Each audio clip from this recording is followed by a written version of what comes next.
All right, this week's edition of Class 2A here on the ASN Ranking Show. I'm Carson Ward, and we are set and ready for Week 8 of Arkansas High School football. Class 2A has a lot of exciting action this week. I'm really excited to get to it.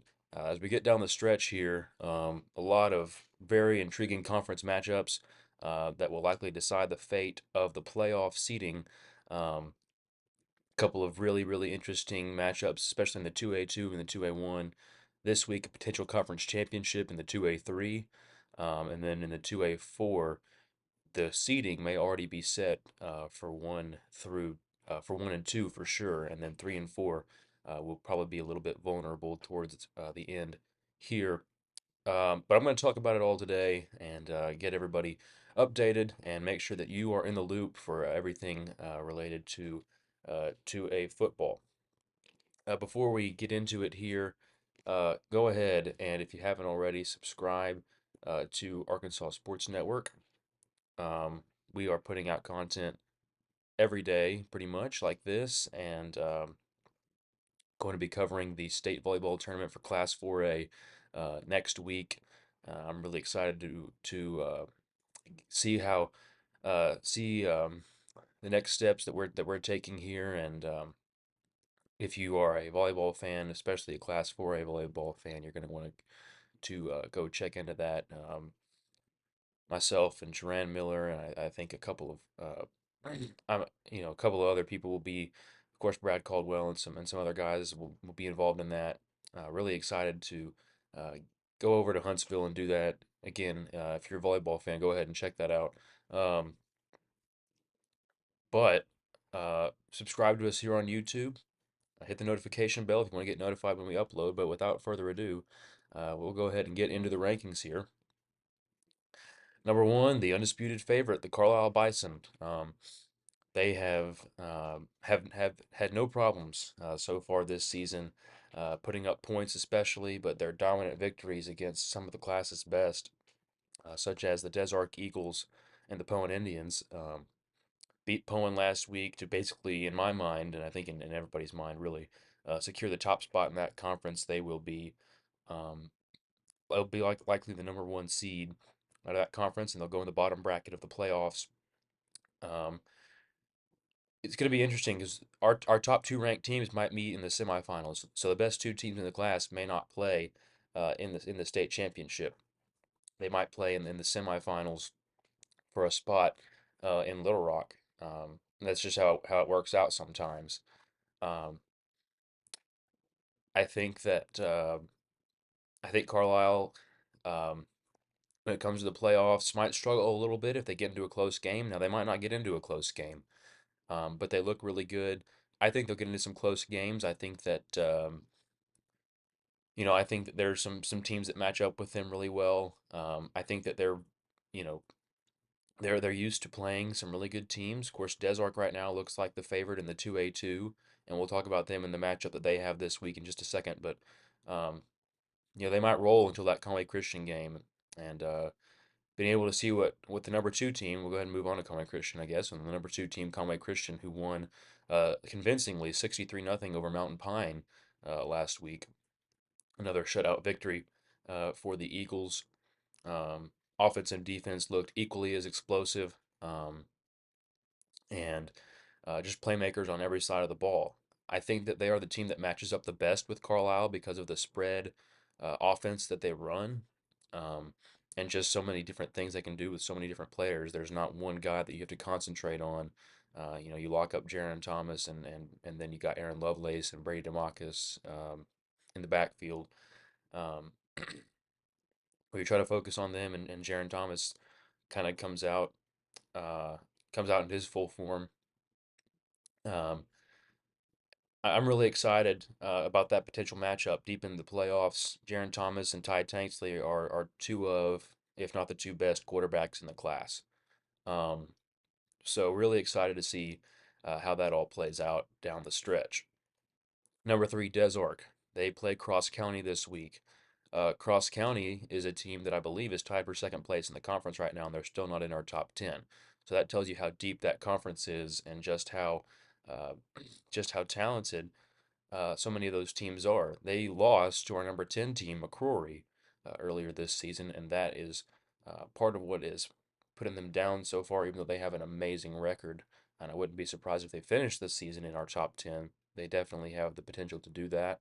Um, and going to be a really interesting matchup this week with those two teams. Uh, both teams run a similar offense, flex bone scheme. Um, Coach Pascal is a very experienced and um, very steady coach for Cross County. He's been, um, he's had some really good moments with that team this year. But we're gonna see if they beat Desark this year as they have in the past. They've upset Desark before. Um, if they can pull off the upset again this year over Desark, it's gonna be a really interesting conference race down the stretch because anybody can beat everybody in that conference. So, really excited to see how that conference plays out. Number four, Junction City. They will match up with our number seven team, the Murfreesboro Rattlers, this week for the likely conference championship. Um, with both teams getting a victory over Dirks, who to me is the third best team in that conference. Now, when Dirks plays Mineral Springs, I guess we'll find that out for sure. To me, those are the four playoff teams: Junction City, Murfreesboro, Dirks, and Mineral Springs out of that conference. Dirks' defense has struggled a little bit this year. I think that's going to be their Achilles heel down the stretch. Um, the Junction City offense just had too many weapons, and um, they continue to really just spread out the field. It's a similar case to what Conway Christian has, where they're not beating you really with just one guy. Now Dominique Grimes can be that guy if they need him to be, but if somebody's going to lock up Dominique Grimes, and they've got Corey Larry and Brady Pinister and so many other guys who can step up and take the lead on that offense. Number five, Mark Tree. Speaking of playmakers, Kenyon Carter, TJ Hodges. Um, so many guys on that team. Of course, those are the two that we mention pretty much every week. Um, Ryan Wages on the defensive side of the ball is another guy who should be out there as one of the best players on that team. Um, a lot of interest coming from a lot of national recruiting outlets for TJ Hodges. Um, so he's going to create problems for anybody he's playing this year. I think that they match up the least well with physical line of scrimmage kind of teams.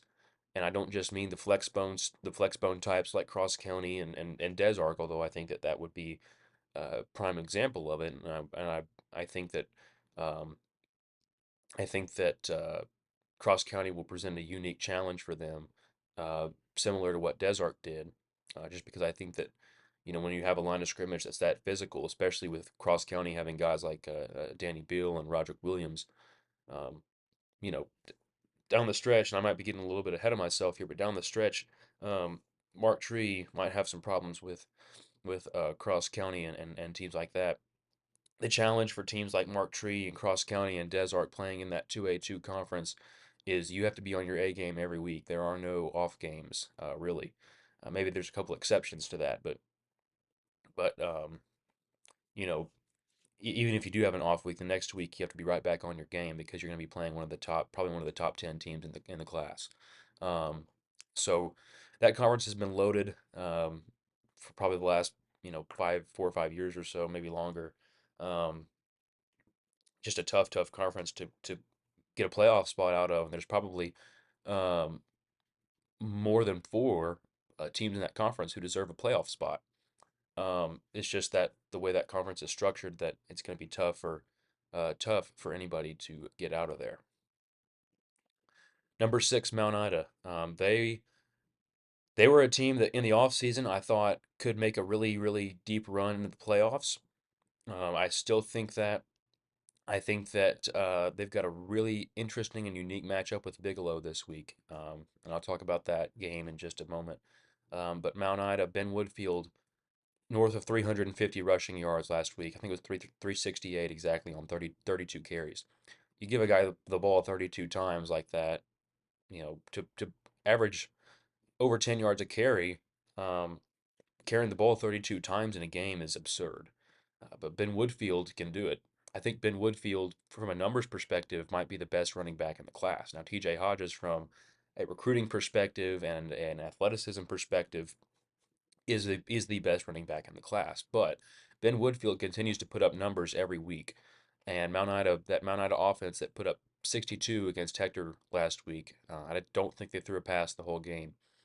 Um, I think that Mount Ida, uh, they're going to present such a unique challenge for so many teams. They run such a unique offense.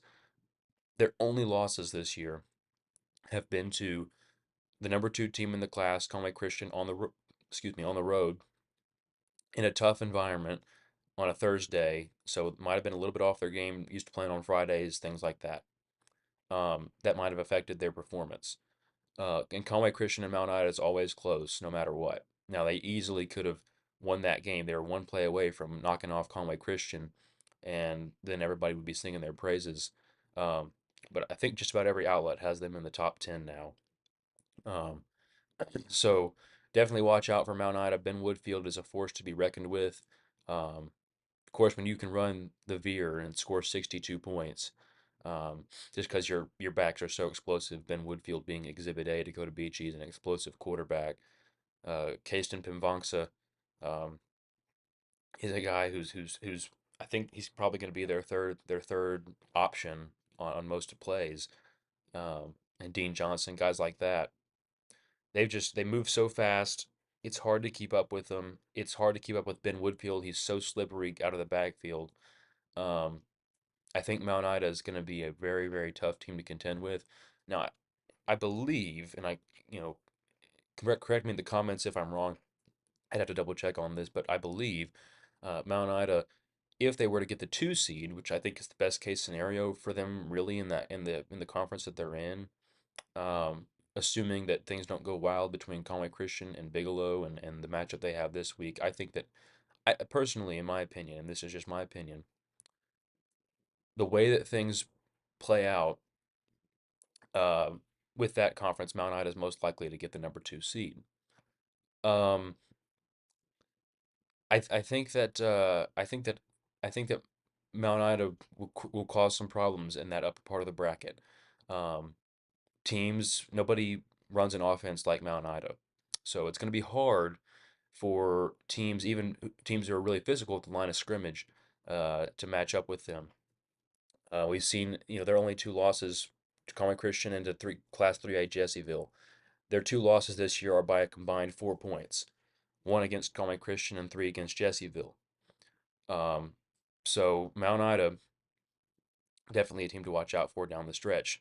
Number seven, Murfreesboro. This is another team that has not struggled a whole lot with Class 2A opponents. It's been the teams from upper classes like Class 3A, like Falk, that have really given them issues. And Coach Cheshire has really done a fantastic job, just as he did last year, in building his program over the course of the season, and getting them better every week. Um, they've got they've got so many options as far as who can make a stop defensively, who's going to run the ball offensively. They've just got so many different pieces on that team that come together to make one fantastic unit. Do I think Murfreesboro will probably be ranked a little bit higher? Um, come the end of the season.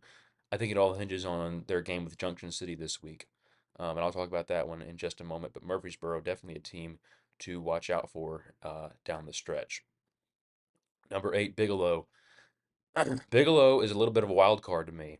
Um, you know, even even with them being the defending state champions, uh, they haven't lost to a 2A team yet.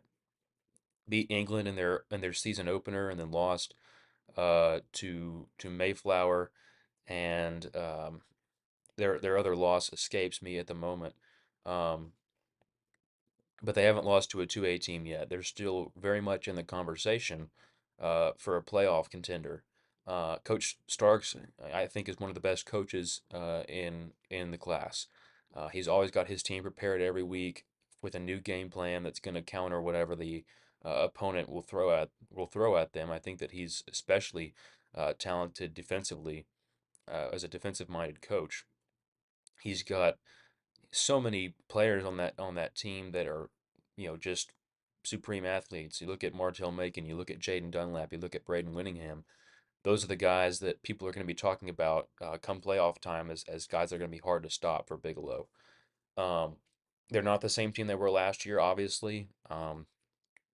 It's hard to repeat success like that. We're seeing that in other classes with teams like Fayetteville um, and even Parkview with their loss to Bryant earlier this year.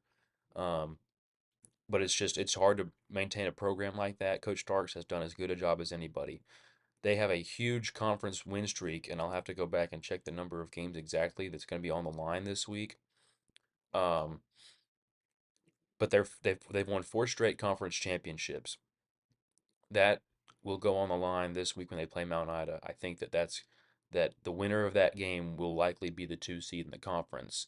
Um, I think Conway Christian will be the one at the end of the day. At the end of the day, so and I think that people will start to change their opinions of Bigelow and Mount Ida based on the spread between the two teams in this game. If it's a close game down the stretch, if Bigelow shows that they're really the first group that can stop that Mount Ida offense, um, then Bigelow is immediately going to be probably a top five type team.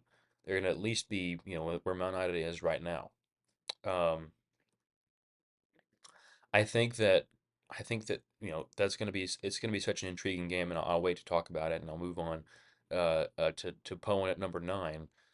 Colt Barrett, like I say every week, um, probably has the strongest arm in the class. I'd put him up there with the Ty Tangsleys and the Jaron Thomases of the class as far as just pure talent at the quarterback position. He's an unstoppable force for most teams. Now, Carlisle is a different animal. They've just got so many athletes across the field, and Ty Tanksley is a tremendous quarterback, and he's become really part of the strong foundation of that Carlisle Bison offense. And Cohen just ran into that tough Carlisle team. They couldn't stop him on defense. Gave up 62 points. Um, it's just a tough matchup for anybody to have to play them. I think that Poen um, is still going to be a strong two seed out of that conference. I think they're going to have a pretty successful season at the end of the day. Number 10, McCrory. This is a team that actually, if the season ended today, the regular season ended today, they would miss the playoffs because of how chaotic the 2A2 conference is. Um, I think EPC, Cross County, Des Arc, and Mark Tree are all ahead of them at this point, um, with EPC beating them earlier in the season. So, um, really, really looking forward to what McCrory can do down the stretch. Of course, Levi Tucker is the big name there, um, and Coach Campbell really does a tremendous job there. He's picked that program back up ever since he has taken over, and they are looking like a very promising program with him at the helm.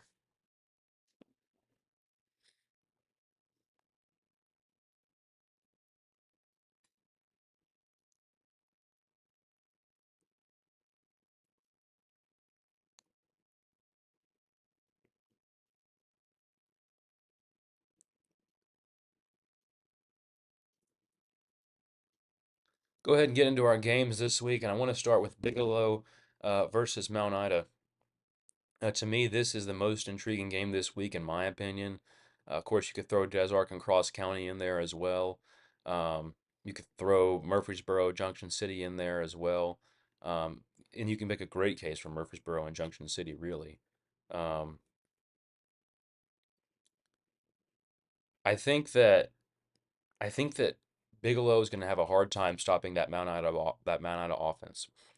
As good as Bigelow's defenses have been since Coach Starks took over, um, and how they did stop Mount Ida very well in the first round of the playoffs last season. Um, I think that um, I think that Bigelow is going to have a hard time stopping that offense. Now, would it surprise me if Bigelow, absolutely, halted them completely? Not at all. That's just how Bigelow is. They're a physical group. Coach Starks always has his team ready to go. If Bigelow were to win this week, it sets up a very intriguing conference championship game against Conway Christian at the end of the season. Um, assuming that everything works out between those two teams. Um, it's a tough game to call, but I'm going to pick Mount Ida to get the victory this week. The game is at Mount Ida. That is going to be a huge benefit for the Lions because Bigelow is a very tough place to play. Um, I'm going to pick Mount Ida to win this week in what will likely be a close game that will have a very exciting finish. Baptist Prep versus Poen. Game is at Poen. Baptist Prep has yet to win a conference game. Started out 3-0 in non-conference wins over Episcopal, Two Rivers, and Mountainburg, um, but have yet to get things back on track. If they beat Poen this week, their season is back right where they want it to be. They had an explosive offense at the beginning of the season, got shut out by Hazen last week, lost 44-0. I think Poen will roll big time in this game. Clarendon versus Hazen. Hazen has a tremendous opportunity to get back to 500 this week. They've really, with the exception of Carlisle at the end of the season, gotten through the hardest part of their schedule. Um, I think they're going to beat Clarendon this week, and they're going to move to 500 at 4-4. Just a tough season for Clarendon so far. Magazine versus Conway Christian. Both teams come in after winning their games last week. Magazine defeated Johnson County Westside in overtime, 24-22. Conway Christian stomped Mountain Pine 63-0. I'm going to pick the Eagles to win in a decisive victory this week in their homecoming game. Hampton versus England at England. This game could decide who the 4 seed is in the 2A4 conference. I'm going to pick England to win at home this week. I think that England will get things back on track. I think they're going to be the 4 seed in that conference. Dirks versus Foreman. This is a great opportunity for Dirks to get their season back on track after uh, losses to Junction City and Murfreesboro. They started the season really strong, only lost to Falk um, in the early going, rattled off 4 straight wins. They're going to win big time over Foreman. That explosive offense will come to life for the Outlaws this week. Gurdon versus Spring Hill. Gurdon is a team with a lot of history. They have high expectations at that program every year, and it's going to be a tough road for them to get back to 500. They'd have to win out. I do think they get the win this week over Spring Hill. Spring Hill has had a little bit of a tough adjustment, moving from 8-man to 11-man with all the success they had in 8-man last season. Um, but I do think that Garden gets the victory this week over Spring Hill and moves to 3-5. Hector versus Johnson County West Side. Hector will win this game. Johnson County West Side is a team that's had some struggles this season on and off the field.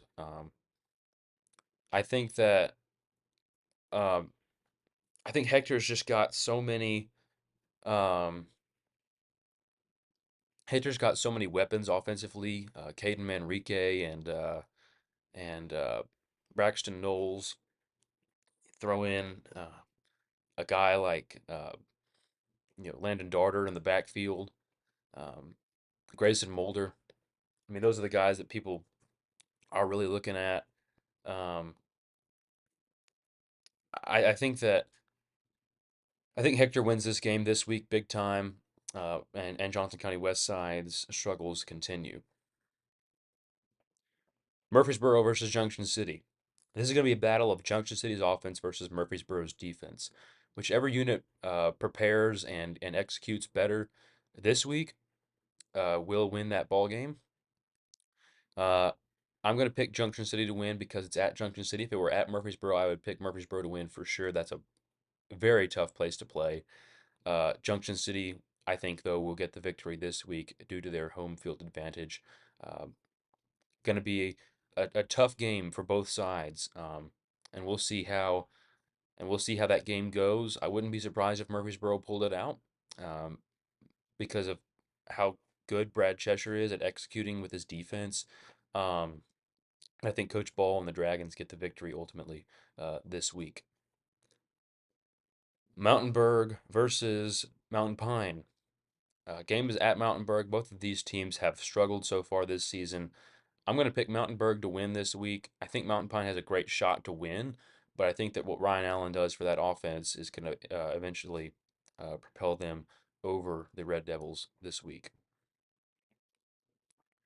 Cross County versus Des Arc. This is a game that a lot of people are going to be talking about. Um, I'm going to pick Des Arc to win this week. Game is at Des Arc. If it were at Cross County, honestly, I would pick the Thunderbirds. Des Arc has struggled a little bit against Cross County in the past couple of years. Um,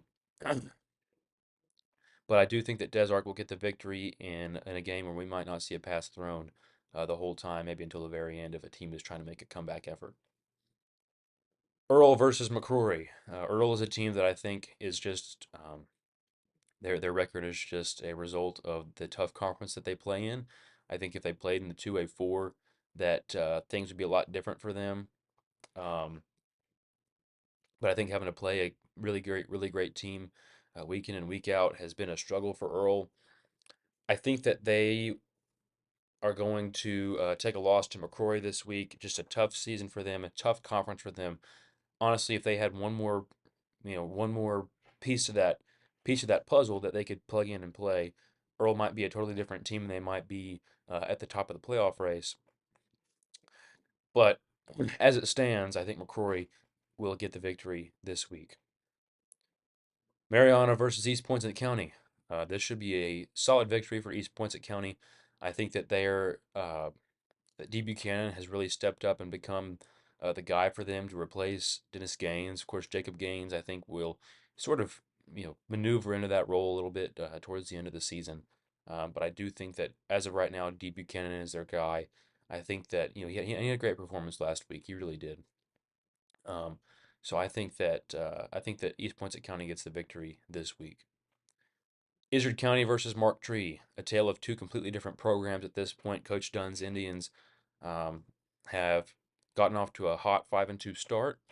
Um, I think they beat Izard County in dominant fashion this week and moved to 6-2 and one step closer uh, to potentially a conference championship game with East Poinsett County at the end of the season, depending on how things shake out, especially with Cross County and Des Arc this week. Anything can happen in that conference. Mineral Springs versus Lafayette County. I think Mineral Springs gets the victory this week. Lafayette County is a team that's I think a year away maybe from being where they really could be. Um, but I do think that Mineral Springs gets the victory this week. They've just got so many athletes up and down that field that it's hard to contain them. Carlisle versus Bearden, our last game to talk about here. Carlisle, I think, gets the victory in dominant fashion this week. Bearden is a team that seems like they can beat the teams that they need to beat. But when it comes to playing these really talented teams like a Mount Ida or a Carlisle, they seem to struggle a little bit. So I think Carlisle will roll big time in this one. That's going to do it for this week for our 2A rankings and picks. Um, I hope everyone is enjoying what we're putting out here at the Arkansas Sports Network. Again, subscribe here on YouTube, hit the notification bell, follow us on Instagram, X, and Facebook. We are under 1,000 followers away, under 500 followers away actually from reaching 100,000 followers and subscribers on all platforms. So go ahead and follow us on those platforms and subscribe to us on YouTube if you want to be a part of what the Arkansas Sports Network is doing moving forward. We would be happy to have everyone along for the ride. We were really excited uh, for what's going on here at ASN. And if you want to stay up to date with everything that's going on in Arkansas high school sports and with the Razorbacks, you are going to want to be subscribed to our YouTube channel here and following us on social media. But until next time, I'm Carson Ward for the ASN Ranking Show, signing off.